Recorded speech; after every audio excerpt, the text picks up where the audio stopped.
آئیے دیکھتے ہیں اس پیکر انکسار، پیکر اخلاص کی باتیں، ان کے اخلاق کے بارے میں ہمیں بتائیں گے تنولی صاحب۔ جی ڈاکٹر صاحب، جب ہم دیکھتے ہیں حضرت باجد بستامی کے اخلاق کو، آپ کے کردار کو، اور آپ کا جو طریقہ تصوف ہے اس کو، تو صوفیاء کا ہمارے ہاں یہ طریقہ رہا ہے کہ انہوں نے مختلف جو بڑی ہستیاں ہیں، رہنما شیوخ ہیں، ان کی فکر کو اور ان کے طریقے کو کسی نہ کسی عنوان کے تحت بیان کیا ہے۔ جی، حضرت باجد بستامی کے طریقے کو سکر کے عنوان کے تحت بیان کیا گیا، اور آپ کے مقابل حضرت جنید بغدادی ہے جن کو صحف کے عنوان کے تحت بیان کیا گیا۔ حضور داتا گنج یعنی بخش میں سکر میں ذوق و شوق کا غلبہ جذب ہے، و مستی ہے، جذب و مستی ہے، اور وہاں پہ جذب و مستی کے پر غلبہ ہے، غلبہ ہوش کا ہے، ہوش کا۔ یہ فرق ہے۔ واہ، لیکن جذب و مستی کوئی نقص نہیں ہے، یہ ہم نے سمجھنا ہے۔ اور اس کی وضاحت حضور داتا گنج بخش نے فرمائی ہے، فرماتے ہیں جذب و مستی کا اس سے بڑا شرف کیا ہوگا کہ مجاہدات سے آپ سب کچھ حاصل کر سکتے ہیں سوائے جذب و مستی۔ کیا بات ہے، کمال ہے بھائی، واہ، حالانکہ آپ خود جنیدی مسلک، آپ وہ جنیدی ہیں، یہ تو صوفیاء کا کمال ہے۔ سبحان اللہ، فرماتے ہیں کہ کبھی مجاہدے سے جذب و مستی حاصل نہیں اللہ ہوتی، اکبر، یہ صرف عطا الہی ہے۔ سبحان اللہ، یہ کب حاصل اور ہوتی ہے؟ یہ سچ ہے حضور، یہ کب کمال حاصل ہے۔ ہوتی ہے؟ فرماتے ہیں یہ تب حاصل ہوتی ہے جب تمہارے معمولات کے قوا معطل ہو جاتے ہیں، کیا بات، تمہارے معمولات کے جذبات اور احساسات معطل ہو جاتے ہیں، وہ قوتیں باقی بچتی ہیں جن کو اللہ باقی رکھنا چاہتا ہے، اور جب وہ میچور ہو جائیں تو اس سے بڑا کمال کوئی نہیں ہے۔ ہائے ہائے، تو حضرت باجد بستامی کے ہاں یہ رنگ بہت غالب ہے کہ وہ اپنی ذات سے اتنا گزرے، وہی جذبہ باقی بچا جسے جذبہ الہی باقی رکھنا کیا چاہتا بات تھا۔ ہے، سبحان اللہ، اچھا، سبحان اب ڈاکٹر صاحب آگے جب ہم آپ کے طریقے تربیت کو اور آپ کے اخلاق کو، آپ کے محاسن کو دیکھتے ہیں، پہلی چیز سر فہرست وہ ادب ہے۔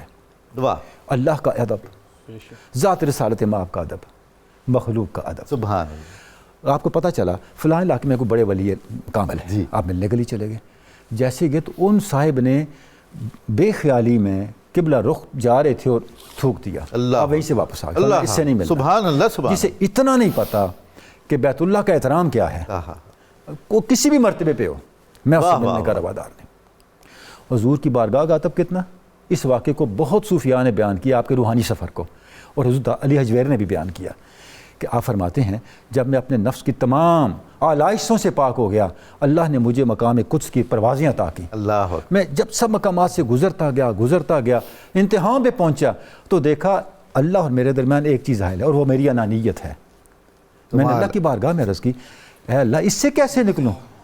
جواب ملا، اس کا اے باجد، اس کا ایک ہی طریقہ ہے، میرے محبوب حضور سبحان اکرم اللہ، صلی اللہ علیہ وآلہ صلی وسلم کے اللہ نالان پاک کی خاک کو اپنا سرمہ بنا لو۔ واہ واہ، یہ جملہ لکھا ہے علی حجویری نے۔ آہا، اب تصور کریں بارگاہ رسالت مآب کا ادب کس درجے کا ہے۔ یہ پھر آپ کے ہاں ایسے تو نہیں آ گیا، سبحان سرما ہے میری آنکھ کا، خاک مدینہ، دیکھیں واہ واہ، علامہ نے جو کہا تو ادھر سے سب کچھ لے کے کہا۔ فقر جنید و شلید باجزید وہاں بھی چیزے پاکانی امت آئے، ترا باندہ زرندانہ گفتہ۔ سبحان علامہ اللہ، کہتا ہے میں نے کوئی نئی باتیں تمہارے سامنے نہیں کمال ہو کی، ان گئی، پاک بازوں کی باتیں کی ہیں، ثنائی کی، جنید کی، عطار کی، بایزید کی۔ اور سچ یہ ہے کہ ہماری دانشورانہ تاریخ میں ان حضرات کو نئی زندگی دی ہے، اور سبحان ان کے اللہ۔ اقوال کو۔ ڈاکٹر صاحب یہ جو جملہ آپ نے ارشاد فرمایا، صوفیاء ایک سے ایک ہیں، ہائے، آپ کو وہی نام یاد ہیں جن کا ذکر اقبال نے کیا۔ سبحان اللہ، کمال ایک سے ایک جرنیل ہاں ہے، جی، آپ کو صلاح الدین ایوبی یاد ہے، ہاں جی، اقبال نے ذکر کیا۔ کمال ہے، اچھا ڈاکٹر صاحب دوسری بڑی امپورٹنٹ بات آپ کی انسان دوستی ہے۔ اب رات کو آ رہے ہیں، ایک نوجوان اپنی مستی میں جا رہا ہے ساز بجاتا ہوا، آپ نے لا حول ولا قوت، اللہ، نوجوان نے دیکھا میری توہین کی ہے، مجھے دیکھ کے لا حول پڑا ہے، میں کوئی شیطان ہوں؟ غصے میں اس نے ساز آپ کو دے مارا، اللہ، آپ کا سر زخمی ہوگا، اس کا ساز ٹوٹ گیا۔ آپ گھر پہنچے، اپنے خادم کو بلایا اور ساز خرید کے اس کو بھیجا اور ساتھ حلوہ بھیجا۔ اچھا، فرمایا تمہیں جو اذیت ہوئی نا میرے ہائے، کلمات سے، ہائے، واہ واہ، میں یہ پیش کرتا ہوں، میرے اپنے دل سے میرے بارے میں نفرت نکال دو، اور تمہارا جو ساز ٹوٹا تھا اس کا بھی میں ازالہ کروں۔ یہ حضور فیضان اہل بیت ہے، سبحان اللہ، یہ وہ تربیت ہے۔ سبحان اللہ، کیا شان ہے۔ اچھا، آپ کا ہمسایہ آتش پرست تھا، وہ کہیں سفر میں تھا تو اس کے گھر چھوٹا بچہ روز روتا تھا، آپ کو پتہ کہ یہ کیوں رو رہا ہے؟ پتہ چلا اس کے گھر میں اندھیرا ہے، اندھیرے سے ڈرتا ہے، آپ روزانہ چراغ لے کے اس کے گھر چلے جاتے ہیں۔ ہائے، جب وہ واپس لوٹا، گھر والوں نے بتایا کہ ہمارے دن تو اس طرح گزرے، اس نے کہا بایزید نے اتنا اس نے سلوک کیا، سبحان اللہ، بایزید نے اپنی روشنی ہمارے گھر بھیجی، اب یہ کیا واپس بات، نہیں جانی چاہیے۔ واہ واہ واہ، کلمہ پڑھ لیا، کمال ہے، مسلمان ہو گئے۔